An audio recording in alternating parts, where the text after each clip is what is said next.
kan vi inte det så får det bli engelska. Det är inte värre än så. Jag tänkte bara säga det att det har ju då smält lite bomber i Norge.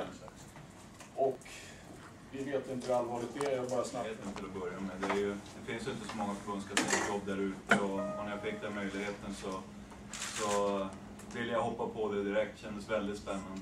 Och sen med tanke på den rekrytering vi har gjort från Island de senaste åren där så har jag ju inte jättebra, men jag hade hyfsad koll på den isländska ligan också, vilket gjorde att det kändes som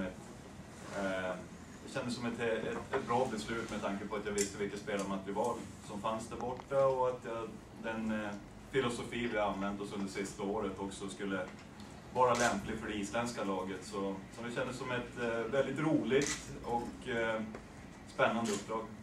För oss som såg den 7:e avgörande SM-finalen så känns det framförallt för att du tog det för att det är ett så lätt jobb. Du bara ger bollen till Jakob så gör han 35 och hänger 9 av 11 från 3 och så är allting klart.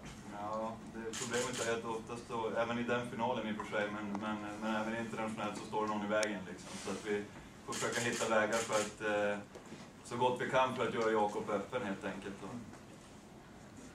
Island var ju inte med sist, men nu blir det lite grann en omstart på programmet för landslaget. Ja, det stämmer. Det är ett år då man lägger ner det så det är inte någon jätteperiod, men det känns jättekul att starta upp liksom ganska fräscht, samla ett gäng. Vi har tittat på en större grupp spelare inledningsvis och vi börjar bygga någonting nytt. Vi försöker bygga en ny identitet och en ny stomme i ett lag med nästa större mål då, självklart Nordiska mästerskapet, men också längre framåt nästa års EM. Vad har ni för förväntningar på NM nu? Till att börja med så är de grundläggande grejerna att vi vill börja bygga på programmet och på systemet. Vi börjar implementera en identitet i anfall och ett försvar och ett sätt att spela. Också en stomme av spelare som brinner för det här och att vi vill börja bygga någonting. Och sen vill man ju alltid tävla och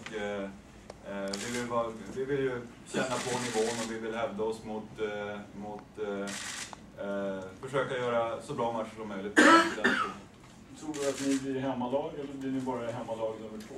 Om jag tittar på vad som händer på läktaren. Ja, det är självklart så är det ju en unik upplevelse för mig och för Sundsvallsspelarna att i Sundsvall då representera Island och sen så dessutom för mig då att gå upp mot Sverige. Det blir en udda tillställning men nog tror jag det ska bli spännande att se. Jag tror att publiken kommer uppskatta båda gängen. Brad, du har haft några dagar på dig nu att ta ut en trupp och de föll ifrån. Jocke tackade nej, Dino nej var inte med så du behövde egentligen bara ta bort 2 eller kunde bara välja mellan 14 beroende på hur man ser på saken. Men det är alltid lätt att ta bort någon. Det är alltid svårt. Men vi har gjort det nu och vi har ett lag. Vad har du för förväntningar på turneringen? Jag vet inte. Resultatmässigt, jag har ingen aning hur det går till. Vi hoppas på när vi spelar hemmamatcher och vi spelar i Sverige. Jag tycker att vi ska vinna mest matcher där. Man måste vinna på hemmaplan. Det är så. Finland har ju ett otroligt viktigt val här och någonting att brinna för verkligen för att försöka då gå till EM och det måste